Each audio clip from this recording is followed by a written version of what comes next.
அந்த அன்பு தான் நமக்கு என்ன காரியம் செய்துன்னா, மரணத்தில் இருந்த மனுக்குலத்தை மரணத்தை ஜெயித்த ஆவிக்குரிய ஜீவன்களாக நம்மை உயிர்ப்பித்திருக்கிறார். இதுதான் தேவ அன்பு.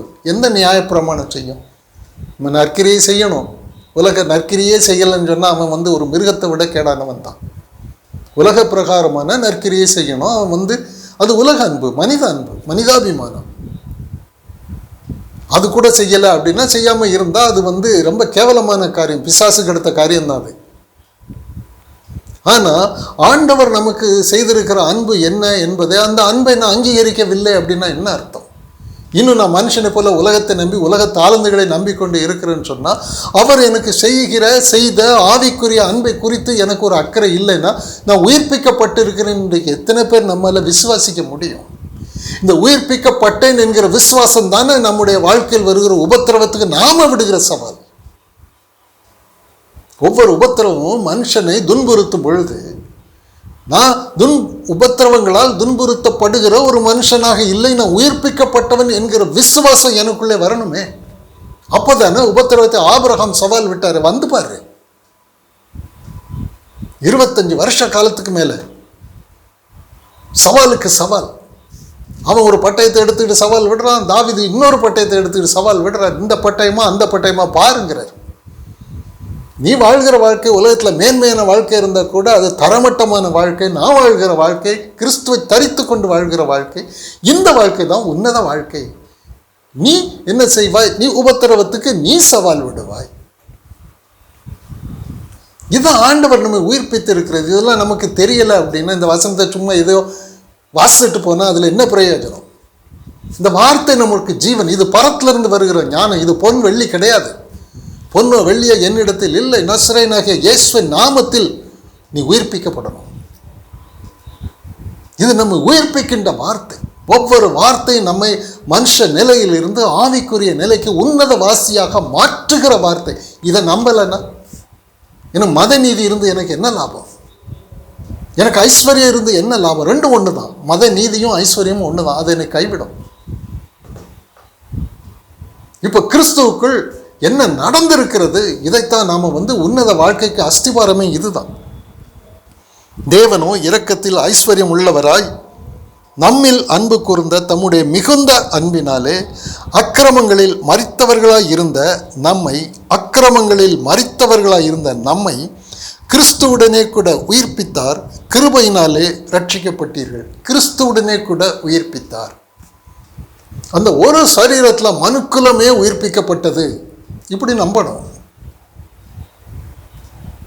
முழு மனுக்குலமும் எப்படி ஆதாமின் ஒரு பாவத்தினால முழு மனுக்குலம் பிறக்காத சந்ததிகள் கூட மரணத்திற்கு உள்ளாக்கப்பட்டது போல, கிறிஸ்துவின் சிலுவையின் மரணத்தில் பிறக்காத சந்ததிகள் கூட, வருங்கால சந்ததிகள் கூட எல்லாவற்றிற்கும் வித்தாக அங்கே ஒரு மரணம், அங்கே ஒரு உயிர்த்தெழுதல் நடந்திருக்கிறது. இப்போ மனுஷர்களாய் இருந்த நாம் எல்லோரும் கிறிஸ்துவோடு மரித்து கிறிஸ்துவோடு உயிர்த்தெழுந்திருக்கிறோம். இதுதான் தேவனுடைய மகாபெரிய அன்பு. கல்வாரி சிலுவையில் கிறிஸ்துவின் மரணமும் அவர் உயிரோடு எழுப்பப்பட்டதும் தான் தேவ அன்பு. அந்த அன்பை நான் அங்கீகரித்திருக்கிறேன்னா, அந்த மரணம் என்னுடைய மரணம் என்று நம்புறேன்னா, அந்த உயிர்த்தெழுதல் என்னுடைய உயிர்த்தெழுதல் என்று நம்புறேன்னா, ஏதோ ஒரு கூட்டத்தில் உள்ள பக்தியில் உட்கார்ந்துக்கிட்டு இருக்கிறேன்னா அது எனக்கு காப்பாற்றாதே. பாரம்பரிய பக்தி, இன்னைக்கு எங்கே பார்த்தாலும் ஒரே பாரம்பரிய பக்தி. அந்த பக்தியில் எனக்கு என்ன லாபம்? ஆண்டவர் செஞ்ச காரியத்தை நான் ஏற்றுக்கொள்ளலையே, நான் உதாசீனப்படுத்துகிறேன். அவருடைய மகாபெரிய அன்பை அங்கீகரித்து நான் மரித்து உயிர்த்தெழுந்து கிறிஸ்துவோடு உன்னதத்தில் இருக்கிறவன் என்று விசுவாசிக்க முடியாதபடிக்கு ஒரு பாரம்பரிய பக்தி இருக்குமான அந்த பக்தி எனக்கு எதுக்கு?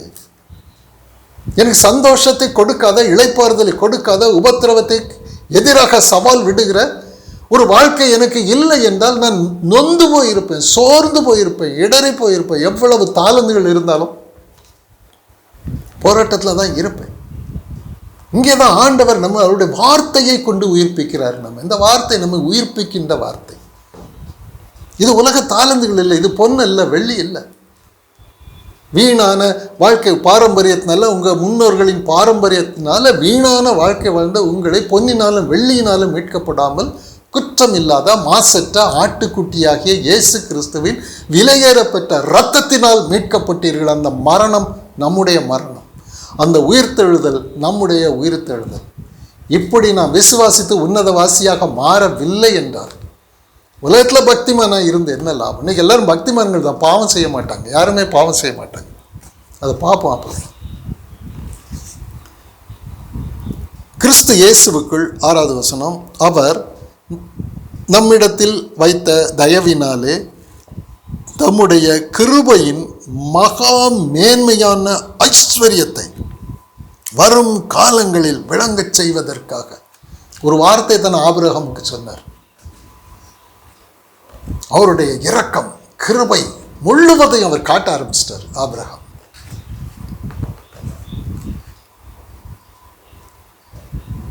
தாவீது ஒரு வார்த்தை, தேவன் எனக்குள்ளே இருக்கிறார், கர்த்தர் என் மேய்ப்பராக இருக்கிறார், அதை நம்பினார். மேய்ப்பன் ஆடுகளை எப்படி கவனிப்பாங்கிறது தாவீதுக்கு தெரியும். அதனால தான் அவர் சவால் விடுறார். பெரிய ராட்சசனாக இருந்தாலும் சவால் விடுறாரு. இதுதான் வருங்காலங்களில் நம்மிடத்தில் அந்த வார்த்தை மகா மேன்மையான ஐஸ்வர்யம். அந்த ஐஸ்வர்யம் கோலியாத்தின் ஐஸ்வர்யம் கிடையாது, தாவீதின் ஐஸ்வர்யம், கிறிஸ்துவின் ஐஸ்வர்யம். இந்த ஐஸ்வர்யத்துக்கு பவுல் அப்போஸ்தலனுடைய கண்கள் திறக்கப்பட்டதுனால தான் அவர் குப்பைன்னு சொல்றாரு. எது குப்பை எது மேன்மை என்பது தெரியணும். அது பரத்துல இருந்து வருது, இது பூமியில் உண்டு, இது பேய்த்தனத்துக்குரியது. இந்த ஞானம் மகா மேன்மையான ஐஸ்வர்யத்தை வரும் காலங்களில் விளங்க செய்வதற்காக நிற்கிறார்ல, சவால் விடுறார்ல ஆபிரகாம். சூழ்நிலை அவர் ஒரு பெரிய அம்புகளை எய்து ஒரு சேனையை போல அவரை மிரட்டி கொண்டு இருக்கும்போது இவர் அந்த சேனையை மிரட்டுகிறவராக சவால் விடுறார்ல. இதுதான் அந்த மகா மேன்மையான ஐஸ்வர்யத்தை வருங்காலங்களில் விளங்க செய்வதற்காக. 7வது வசனம், கிறிஸ்து இயேசுவுக்குள் நம்மை கிறிஸ்து இயேசுவுக்குள் நம்மை அவரோட கூட எழுப்பி, கிறிஸ்துவோடு கூட எழுந்தோம், பௌதிக சரீரத்தில் மரித்தோம். அவருடைய பௌதிக சரீரத்தில் நாம் மரித்தோம். அவருடைய ஆவிக்குரிய சரீரத்தில் அவர் உயிர்த்தெழும்போது நாமும் ஆவிக்குரிய சரீரத்தில் ஆவிக்குரிய ஜீவன்களாக உயிர்த்தெழுந்தோம். இதுதான் புதிய உடன்படிக்கை. ஒரு மனுஷன் காலில் போய் உட்கார்ந்துக்கிட்டு இருக்கிறது இல்லை, ஒரு பாரம்பரியத்துக்கு பொட்டலம் தூக்குறது இல்லை. அது இங்கே நம்முடைய அந்தஸ்தை எடுத்து நம்புகிறோம், அந்தஸ்தை விசுவாசிக்கிறோம், அவ்வளோதான். இதுதான் உன்னத வாழ்க்கை. உன்னத வாழ்க்கைங்கிறது சூழ்நிலை எவ்வளவு பாதகமாக இருந்தாலும் ஆண்டவர் நமக்கு கொடுத்திருக்கிற ஆவிக்குரிய அந்தஸ்து நமக்கு சாதகமாகவே இருக்கும். எந்த உபத்திரவத்தையும் நாம் சவால் விடக்கூடிய வல்லமை நமக்கு கொடுக்கப்பட்டிருக்கிறது. கிறிஸ்துவோடு கூட உயிர்த்தெழுந்தோம் என்று விசுவாசிக்கிறவர்களுக்கு கிறிஸ்து இயேசுவுக்குள் நம்மை அவரோடு கூட எழுப்பி உன்னதங்களிலே அவரோடு கூட உட்காரவும் செய்தார். இது நம்முடைய அந்தஸ்து. இந்த அந்தஸ்து இயேசு கிறிஸ்து. இது ஒரு நியாயப்பிரமாண நீதி கிடையாது. இது நற்கிரையினால் வருகிற ஒரு சந்தோஷமோ சமாதானமோ கிடையாது. இது சமுதாயமோ உலகமோ மனுஷர்களை பாராட்டுகிற ஒரு சாட்சி கிடையாது. இது புது உடன்படிக்கையில் கிறிஸ்துவில் நாம் உயிர்ப்பிக்கப்பட்டு கிறிஸ்துவோடு கூட உன்னதத்தில் இருக்கிறோம் என்கிற ஒரே ஒரு விசுவாசம் தான். இந்த விசுவாசத்துக்காக தைரியமாக எல்லா பிரச்சனைகளுக்கும் சவால் விடுங்க. இதுதான் ஆண்டவர் நமக்கு சொல்கிறது. வாலிபனா அவன் இடறி போவான், இளைஞனா அவன் சோர்ந்து போவான்.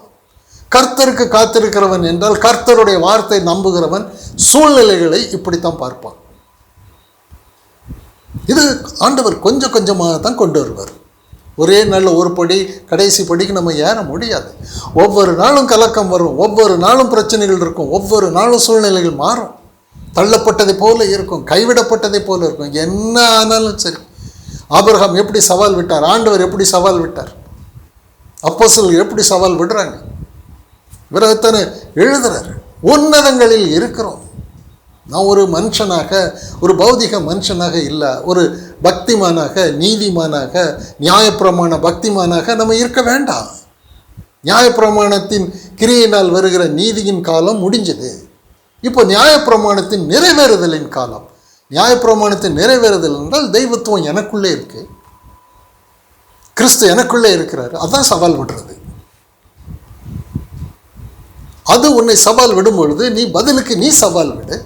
மனுஷனாக இருந்தால் உன்னால் முடியாது, சோர்ந்து போவாய், கலங்குவாய். வாலிபனை போல இளைஞனை போல விழுந்து போவாய்.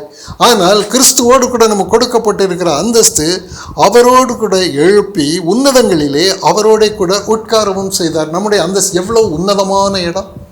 கிறிஸ்துவின் நாற்காலியில் நம்ம கொண்டு போய் வச்சிருக்கிறார். அவருடைய சிங்காசனத்தில் நம்ம கொண்டு வச்சிருக்கிறார். இதுக்கு குறைவாக ஏன் நம்பணும்? இது தேவனுடைய வார்த்தை தானே, இது தேவனுடைய வாயிலிருந்து புறப்படுகிற வார்த்தை தானே. அதை கனப்படுத்த வேண்டாமா? எந்த சூழ்நிலையில் நம்ம கனப்படுத்த முடியும்? ஒரு உபத்திரவத்தின் சூழ்நிலையில் தானே இதை கனப்படுத்த முடியும். இச்சையும் உபத்திரவம் தான். ஏன்னா அது நம்ம டார்ச்சர் பண்ணும். ஒரு இச்சையின் நேரத்தில், அது நம்மை அடிமையாக்குகிற நேரத்தில், அல்லது ஒரு பயமுறுத்தல், ஒரு உபத்திரவத்தின் நேரத்தில் இந்த வார்த்தை தான் என்னை கனப்படுத்தும். இந்த வார்த்தையின் மேல் உள்ள நம்பிக்கையில் தான் நாம், இதுதான் பட்டயம்.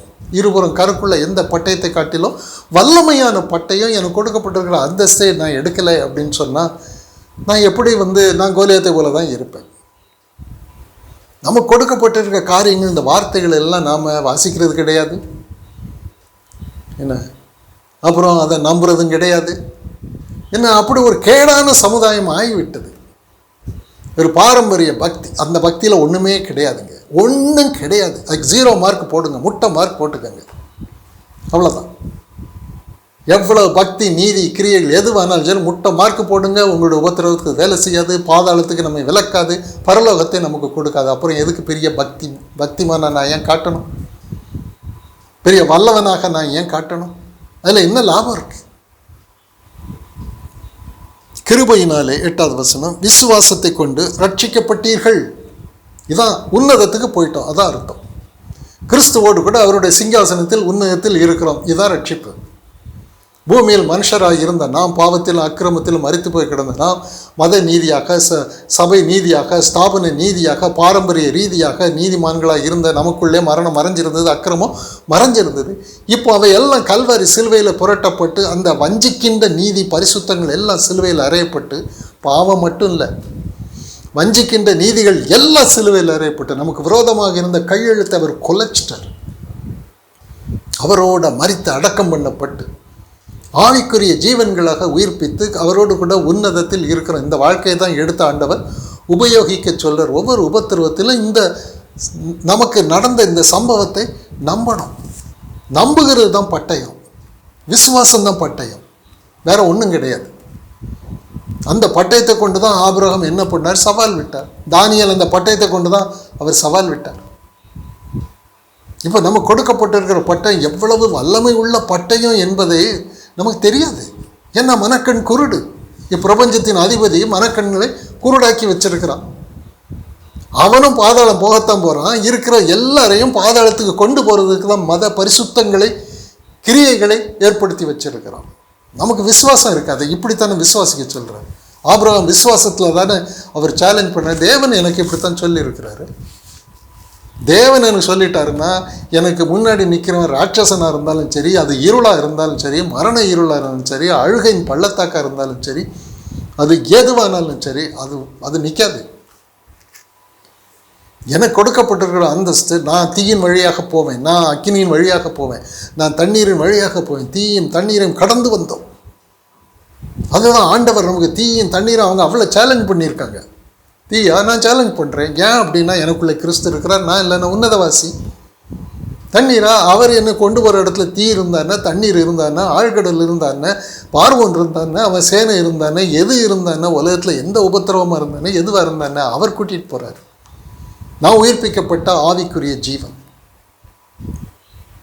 அதனால் ஒரு காலகட்டத்தில் இந்த மத ரீதியான பரிசுத்தத்தில் இருந்து, சமுதாய நீதியான பரிசுத்தில் இருந்து ஆண்டவர் நமக்கு கற்றுக் கொடுக்கும்போது விசுவாசத்தை துவக்குகிறவரும் முடிக்கிறவருமாகிய இயேசு கிறிஸ்துவை நோக்கி, அவர் நம்ம உயிர்ப்பிக்கப்பட்டாச்சு அப்படின்னா, கிருபையினாலே விசுவாசத்தை கொண்டு ரட்சிக்கப்பட்டீர்கள். இது உங்களால் உண்டானதல்ல, இது தேவனுடைய இது பரத்திலிருந்து வர்ற காரியம், இது உங்கள் உலகத்தில் உள்ளதே கிடையாது. ஒருவரும் பெருமை பாராட்டாதபடிக்கு இது கிரியையினால் உண்டானதல்ல. நான் நீதிமான், சபைக்கு செய்தேன், சமுதாயத்துக்கு செய்தேன், அதெல்லாம் கிரியையினால் வருகிற நீதி. அந்த நீதி நமக்கு பிரயோஜனம் இல்லை. அது நம்ம உன்னதத்துக்குள்ளே கொண்டு போய் வைக்காதே. மரணத்துக்கு தப்பி, அதானே ரட்சிப்பு. மனுஷனுடைய நிர்பந்தத்துக்கு தப்பி உன்னதத்தில் ஆவிக்குரிய ஜீவன்களாக அவரோடு கூட உட்கார பண்ணியிருக்கிறது தான் நம்புகிறோம். இது வார்த்தை நமக்கு கொடுத்துருக்கிற அந்தஸ்து. இந்த அந்தஸ்தை நம்பி தான் நம்முடைய வாழ்க்கையில் ஆண்டவரை அழைத்து கொண்டு போகும்போது வருகிற சூழ்நிலைகளை நம்ம சேலஞ்ச் பண்ணுறோம். இடுக்கமும் நெருக்கமான மார்க்கமாக சவால் விடு. இந்த சவால் விட தெரியாதவங்க எல்லாம் விசாலமான மார்க்கத்தில் போவாங்க. இடுக்கமும் நெருக்கமான மார்க்கத்தை கண்டுபிடிக்கிறவர்கள் சிலர். யார் இப்படி விசுவாசிக்கிறாங்க? இப்படி விசுவாசிக்கணும். அது எளிதான காரியம் என்று நான் சொல்ல மாட்டேன். ஆண்டவர் என்ன சொல்றார்? நீ விசுவாசிக்கிறவன் ஆனால் அது எளிதான காரியம். மனிதனால் கூடாதவைகள் தேவனால் கூடும். கிறிஸ்துவை தரித்து கொண்டு இருக்கிறவனால் கூடும். உங்களால் எல்லாம் கூடும். நம்புகிறவனால் எல்லாம் கூடும். இதான் உன்னத ஒரு வாழ்க்கை வாழாத படிக்கு இன்னைக்கு நமக்கு நம்ம இருளுக்குள்ள வைத்து கொள்கிறதற்கு அநேக உபாயங்கள் இருக்கு இந்த உலகத்தில். கர்த்தருடைய நாமத்தில் பேசப்படுகிற வார்த்தைகளை எல்லாம் நம்பக்கூடாது. நம்பினா பாழா போயிடும், அவ்வளோதான். அவங்க எவ்வளோ பெரிய எண்ணிக்கைக்குரியவர்களாக இருந்தாலும் நமக்கு அது பிரயோஜனம் கிடையாது. கர்த்தருடைய பாதத்துக்கு தான் வரணும். மரியாதை போல வரணும், சகைவை போல வரணும், அங்கே வரணும். என்னிடத்தில் வருகிறவனே புறம்பே தள்ள மாட்டான், அவனுக்கு நித்திய ஜீவன் உண்டு. அவன் பசி அடைவதில்லை, அவன் தாகம் அடைவதில்லை. இதை விட வேற என்ன வேணும்? வேற எந்த பாதத்துக்கு போனாலும் பசி உண்டு, தாகம் உண்டு. பசிதாகம் இல்லை என்றால் அது ஜெயம். அதான் ஜெயம் கொள்ளுகிற வாழ்க்கை. ஜீவ நீரூற்று அவனுக்குள் இருந்து புறப்படும் என்று சொன்னால் அது ஜெயம். உள்ளே இருந்து அவர் விசுவாசத்தை துவக்கிறவரும் முடிக்கிறவருமாக அவர் அந்த காரியத்தை அவர் உள்ளே இருந்து செய்கிறார். அங்கே வஞ்சிக்கப்படுறதுக்கு இடமே கிடையாது. உலக காரியங்கள் இயேசு நன்மை செய்தார் என்று உடனே எனக்கு அவர் நன்மை செய்வார் என்பதல்ல. உலகத்தில் நன்மையை வாங்கி கொள்ளுகிறவன் அவர் எனக்கு ஆவிக்குரிய நன்மை செய்யும் போது அவரை சிலுவையில் அறைவான். பார்க்கலாம் அந்த வசனத்தை. யோவான் 10வது அதிகாரம்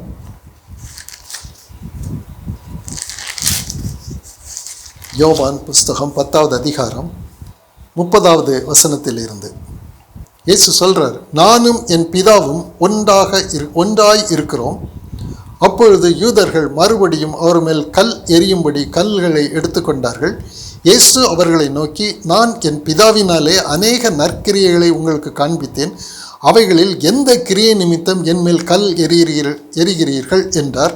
யூதர்கள் அவருக்கு பிரதியுத்தரமாக, நற்கிரியை நிமித்தம் நாங்கள் உன்மேல் கல் எறிகிறதில்லை.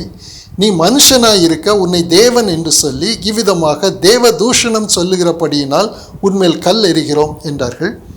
இயேசு அவர்களுக்கு பிரதியுத்தரமாக, தேவர்களாய் இருக்கிறீர்கள் என்று நான் சொன்னேன் என்பதாய் உங்கள் வேதத்தில் எழுதியிருக்கவில்லையா? தேவ வசனத்தை பெற்றுக்கொண்டவர்கள் தேவர்கள் என்று அவர் சொல்லியிருக்க வேத வாக்கியமும் தவறாததாய் இருக்க, பிதாவினால் பரிசுத்தமாக்கப்பட்டும் உலகத்தில் அனுப்பப்பட்டும் இருக்கிற நான் என்னை தேவனுடைய குமாரன் என்று சொன்னதினாலே தேவ தூஷணம் சொன்ன என்று நீங்கள் சொல்லலாமா? பிதா எனக்குள்ளே இருக்கிறார், நான் உன்னத வாழ்க்கை வாழ்ந்துகிட்டு இருக்கிறேன், நான் தேவனுடைய குமாரன் என்று சொல்றதை கல்லெறிகிறாங்க.